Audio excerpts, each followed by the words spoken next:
नमस्कार, मैं हिमांशु मिश्रा। आप देख रहे हैं ग्लोबल भारत टीवी। अमरावती से खबर यह आ रही है कि वहां पर भारतीय जनता पार्टी की फायर ब्रांड नेता नवनीत राणा की सभा में कुर्सियां फेंकी गईं, उन पर हमला हुआ, थूका गया, अश्लील इशारे किए गए। ये तमाम आरोप नवनीत राणा ने लगाए हैं। इन आरोपों के मद्देनजर पुलिस जांच भी कर रही है, लेकिन चुनावी माहौल के बीच में ऐसा हुआ है तो फिर ये क्या संदेश दे रहा है? प्रकाश मेरे साथ मौजूद है। प्रकाश, किस तरह से देखा जाए इस घटना को? एक फायर ब्रांड नेता, और जिस तरह से उन्होंने 15 मिनट का जवाब 15 सेकंड में दिया, सोशल मीडिया पर काफ़ी चर्चा हुई। अब हमला हो रहा है। वो देखिए, वो विजुअल्स में है। वो विजुअल्स देख करके और जो आरोप लगाए हैं उस पर आप देख लो कि वो किस तरह की भीड़ होगी। आपको पता है कि इस देश में ओवैसी कह देते हैं, तो आज तक ओवैसी के साथ क्या हुआ? 15 मिनट खुलेआम वो अब भी कर रहे हैं। मुंबई के, महाराष्ट्र के चुनाव में खुलेआम वो कह रहे हैं कि 15 मिनट मैंने बोला था।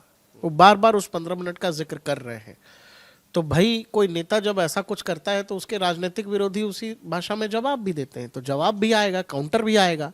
राजनीति में ये बहुत आम बात है कि जब कोई राजनेता ऐसा कोई, लेकिन फिर ये वहां तक चली जाए कि जहां पर आप एक महिला सांसद, महिला नेत्री पर हमला कर दें, कुर्सियां फेंकें, थूकें। तो आपको पता है कि थूकने का मामला कोई देश में अकेले नवनीत राणा थोड़ी बता रही है। देश में तो अलग अलग तरीकों से, अलग तरह तरह के तरीके हैं थूकने के।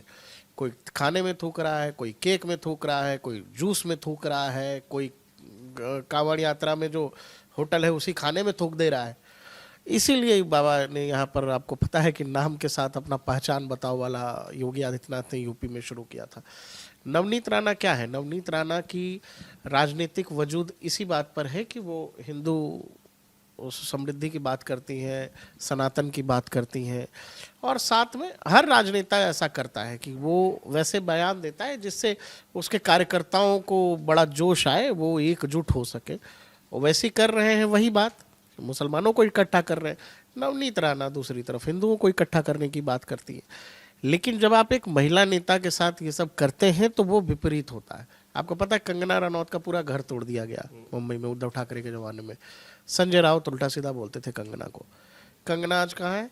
संसद पहुंच गई। तो ये देखना पड़ेगा हिमांशु, नवनीत राणा के साथ जो कुछ हुआ है, वो विजुअल्स भी दिख रहे हैं उनकी सभा में। जो कुछ हुआ है उसका महाराष्ट्र की राजनीति में क्या असर होगा, अमरावती क्षेत्र में क्या असर होगा, ये बड़ी बात है। लेकिन इस तरह की चीज़ें कई बार राजनेता जो है, कुछ होता है और कुछ बढ़ा के भी बताते हैं। नहीं, मैं ये जानना चाह रहा हूं कि इसका असर क्या होगा, क्योंकि नवनीत राणा ने जो बयान दिया अकबरुद्दीन ओवैसी के बयान पर, 15 मिनट वाले बयान पर कि मेरी घड़ी में 15 सेकंड बचे हैं, तो उसके बाद लगा कि एक सीएम योगी आदित्यनाथ, जो कि बटोगे तो कटोगे का नारा देते हैं, उनके पदचिन्हों पर वो आगे बढ़ रही हैं, ऐसा नजर आया। अब उनके ऊपर हमला हो गया है, तो क्या उनका जो एक बिहेवियर है, जो उनकी एक शेरनी जो दहाड़ है उनकी कही जाती है, उस पर कोई असर पड़ेगा क्या? नहीं, नवनीत राणा के राजनीति पे तो क्या असर पड़ रहा है? वो जैसे करती हैं वो करेंगी अपना, वो तो एकदम ब्लंटली बात करती हैं। दूसरा ये है कि महाराष्ट्र का चुनाव हो या झारखंड का चुनाव हो, वो दोनों ही चुनाव बिल्कुल पूरी तरह से पोलराइज हो चुके हैं। दूसरी तरफ की जो पार्टी है, विपक्षी पार्टियों की बात कर रहा हूँ, वो बहुत साइलेंटली पोलराइज करते हैं और कहते हैं कि सांप्रदायिकता का खेल नहीं खेल रहे हैं। दूसरी तरफ बहुत साइलेंटली वहाँ पर मौलानाओं से अपील करवाई जा रही है, मौलवियों से अपील कराई जा रही है। एक मौलवी है, वो इत्तेहादुल मुसलमीन का, वो कह रहा है कि मोदी को अगर हराना है दिल्ली में तो यहाँ पर हराना पड़ेगा। आप लोग जाओ, युवाओं से कह रहा है, मुस्लिम युवाओं से, कि आप जो है ऑटो लेकर के निकलो वोटिंग वाले दिन। जिन लोगों को जो नहीं पहुँच पा रहे बूथ तक, उनको ऑटो में बिठाइए, जा करके वोट डलवाइए। तो ये सब हो रहा है। मोदी को यहाँ हरा देंगे तो दिल्ली में सरकार गिर जाएगी।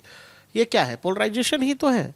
सीधा कह रहे हैं कि शरद पवार और उद्धव गुट को यहाँ किसी हाल में, राहुल गांधी जी को किसी हाल में जिताना है। तो ये साइलेंट पोलराइजेशन है। दूसरी पार्टी खुलेआम बोल रही है, इसीलिए बीजेपी को सांप्रदायिकता। भाई, इस देश में 47 हो चुका है, बावजूद इसके पाकिस्तान बन चुका है। एक तो आपके बगल में नया नया पाकिस्तान एक और है, बांग्लादेश की बात मैं कर रहा हूँ। बावजूद इसके मुस्लिम तुष्टीकरण का जो बीज है, जो आज़ादी के बाद तुरंत डाल दी गई देश की राजनीति में, वो बीमारी से आज भी बहुत सारी पार्टियां लाइलाज बीमारी है वो, और वो बीमारी जा ही नहीं रही है। केवल वोट के लिए एक पूरे समाज को अशिक्षित बना करके रखा हुआ है और उनको आर्थिक गतिविधि से भी काटा। भाई इस देश में जो मुसलमानों की आर्थिक गतिविधि क्या है? वो टायर बना रहा है, पंचर साट रहा है, वो अंडे की ठेली लगा रहा है, वो क्या कर रहा है तो हजामत कर रहा है। इसी तरह के छोटे मोटे कारोबार में पूरा का पूरा समाज धकेला हुआ है और वोट चाहिए होता है तो बता देते हैं कि जी आप खतरे में हैं। तो इसीलिए भारत दोनों ही चुनाव बिल्कुल पोलराइज हो चुके हैं और सभी राजनीतिक पार्टियां अपने अपने फायदे की बात कर रही हैं कि कौन कितना एडवांटेज इस सिचुएशन का ले सकता है।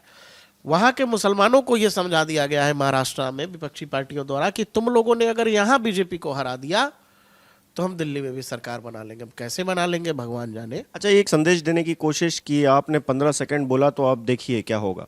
हाँ, ये भी क्या हो रहा है। ये भी हो सकता है। देखो जो पुराने ज़माने से भी देखोगे अगर तो मुगलों के समय में भी महिलाओं की कितनी इज्जत होती थी सबको पता है। अभी भी मुस्लिम परिवारों में ले लो या फिर इस्लाम के अंदर महिलाएं जो हैं दोयम दर्जे की जीव हैं। अफगानिस्तान में ही देखिए। अफगानिस्तान में देख लो ना, शैतान को जैसे पत्थर मारा जाता है, किसी ने कुछ किया तो महिला को बीच में रखकर चारों तरफ से भीड़ पत्थर बरसाती है। तो वहाँ महिला ऑलरेडी सेकंड क्लास या थर्ड क्लास सिटीजन है। उसमें भी ये कहते हैं कि देश का कानून इंटरफेयर नहीं कर सकता। तुमने देखा 3 तलाक पर कितना कुछ हो गया। इससे पहले राजीव गांधी ने तो सुप्रीम कोर्ट का फैसला ही बदल दिया था। वो जो शाहबानों का केस था जिस पर देश में इतना बवाल हुआ, तो देश ने ये सब भी देखा है। तो इसीलिए मैं कह रहा हूँ कि जो नवनीत राणा कह रही हैं वो और ओवैसी, ये पॉलिटिक्स तक तो ठीक है, लेकिन जब आप एक महिला नेत्री के साथ ये सब करते हैं तो ये सीधा सीधा आपकी मानसिक मनोदशा दिखाता है, आपकी समझ को दिखाता है कि आप सोचते कैसे हैं महिलाओं के लिए, स्त्रियों के लिए। आप बताओ, थूक रहे हो यार। तो ये तो सीधा मैसेजिंग है ना कि आप क्या करना चाहते हो। हम ताकतवर हो गए तो हम क्या करेंगे, वो 15 मिनट आप यही कर रहे हो ना। तो बार बार जब भी महिलाओं के साथ आप हिंसा की घटना देखते हो तो लोग इसी तरह की घटनाएं करेंगे, उनको मारेंगे, पीटेंगे। थूकने की जो बात है, नीचा दिखाने की बात है।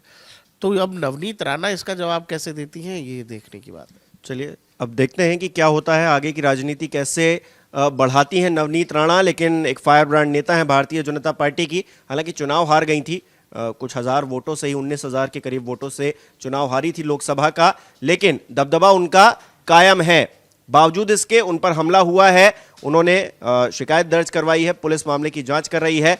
लेकिन थूकना और इस तरह की जो हरकत हुई है उनके साथ, उसको लेकर दर्शक किस तरह से सोचते हैं, क्या उनकी राय है, इस पर हमें कमेंट करके बता सकते हैं। बहुत बहुत शुक्रिया।